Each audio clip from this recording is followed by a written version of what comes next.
March 1982. NBC Studios, Burbank. The stage lights held their burn. The audience settled into that particular American silence, and Joan Rivers walked out to the guest chair carrying something no one could see. The desk between them was walnut and steel, custom-built, unmovable. It had been there since 1972, when Johnny Carson moved The Tonight Show west, and it had absorbed 10 years of calculated pauses, timed laughs, and the kind of power that never announced itself. Carson sat behind it the way a judge sits behind a bench, casually but with absolute territorial authority. The red camera light blinked on. 30 million people leaned in without knowing why. By 1982, appearing on The Tonight Show wasn't simply a career milestone, it was a consecration. A nod from Johnny Carson could turn a comedian into a headliner, a book into a bestseller, a film into a cultural event. He had done this for Richard Pryor, for Steve Martin, for Robin Williams.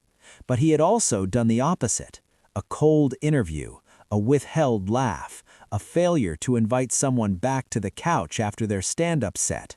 These were career executions, performed in front of a live audience, bloodless and absolute. Carson didn't need to destroy anyone, he simply had to let silence do the work.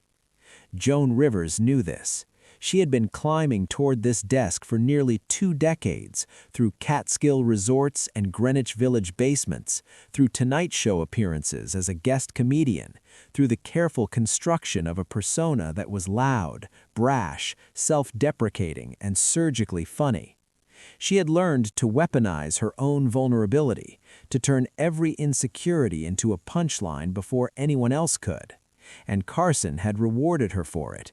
He had invited her back. He had laughed. He had, in 1983, made her the permanent guest host, the first woman to hold that role, the only person besides Carson himself allowed to sit behind that desk when he took his frequent vacations. But in March 1982, she was still proving herself. And on this particular night, she had brought material that tested the one unspoken rule of Carson's kingdom. You could be funny about anything, as long as you didn't make the audience uncomfortable with you. She opened with her husband, with her age, with her appearance. The audience laughed because they always laughed. Rivers had engineered her act to be a controlled detonation of self-critique. Each joke a preemptive strike against anyone who might judge her first. But then she pivoted. She began talking about women in Hollywood, about the plastic surgery she'd had, about the pressure to remain visible in an industry that discarded women the moment their youth became negotiable. The jokes were still there, sharp and fast, but underneath them was something else: anger, exhaustion, a kind of truth that didn't ask for permission.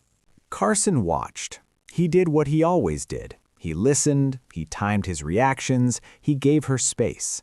But his face, that magnificent blank canvas of American affability, revealed nothing.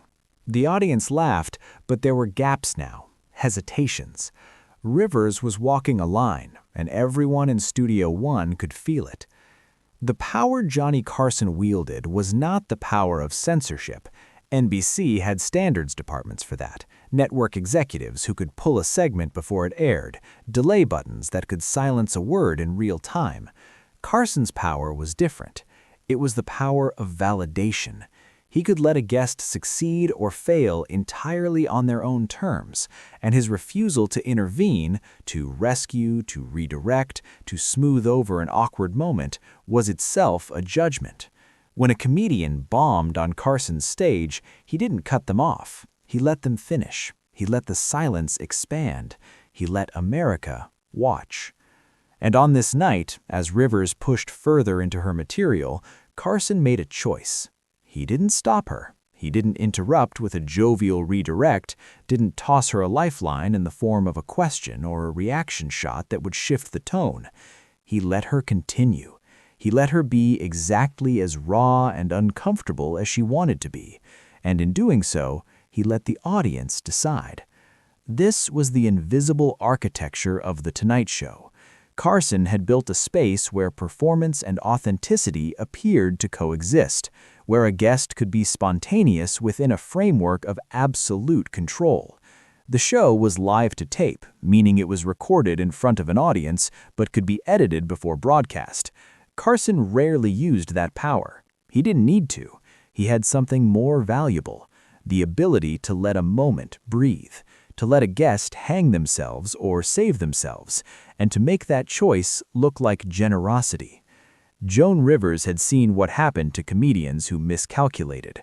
She had watched David Brenner, brilliant and sharp, slowly fade from Carson's favor because he had tried to negotiate, to assert himself as an equal. She had seen how Carson's warmth could turn to ice, not through confrontation, but through absence. He simply stopped inviting people back. No explanation, no public feud, just silence. But Rivers wasn't Brenner. She wasn't trying to compete with Carson. She was trying to survive in a system that had no blueprint for her. There were no female late-night hosts. There were barely any female stand-up headliners. The women who succeeded in comedy did so by becoming non-threatening, by playing the wife or the secretary or the kooky neighbor. Rivers had refused that path. She had chosen instead to be abrasive, to be loud, to be the woman who said what other women weren't supposed to say. And Carson, to his credit, had recognized the talent in that. He had given her the guest host position not because she was safe, but because she was good. Yet every time she sat in his chair, she was borrowing power that could be revoked. The desk was still his. The show was still his. The audience's trust was still his. And on nights when she pushed too far, when her material veered into territory that made middle America shift in their seats, Carson's decision not to rein her in was both a gift and a test. The interview continued. Rivers recovered. She pivoted back into safer material, into the rhythm the audience expected. Carson smiled, asked a follow-up question, gave her the nod that signaled approval. The segment ended. The applause came. The camera cut away. But something had been established. Carson had the power to stop her, to interrupt, to redirect, to protect her from herself. He didn't. And in that refusal, he had done something more complex than simply letting a guest fail or succeed. He had forced her to own her choices. He had made it clear that the space he gave her was not protection. It was exposure. This was the philosophy that governed The Tonight Show under Johnny Carson. It was not a variety show. It was not a platform for chaos or spectacle. It was a controlled environment where the illusion of spontaneity was maintained through ruthless discipline. Carson's monologues looked effortless because he rehearsed them for hours. His interviews felt natural because he prepared extensively, reading books, watching films, consulting with producers about every guest. He knew when to laugh, when to look confused, when to let a silence sit just long enough to become funny. He was a master of calibration, and his authority came not from loudness or force, but from restraint. The desk was the symbol of that restraint. It was the physical boundary between Carson and his guests, between control and vulnerability. When he invited a guest to sit beside it, he was granting them temporary access to his kingdom, but the desk remained. It was a reminder that the space was his, that the audience's goodwill flowed through him, that their success depended on his willingness to let them succeed. Joan Rivers understood this better than most.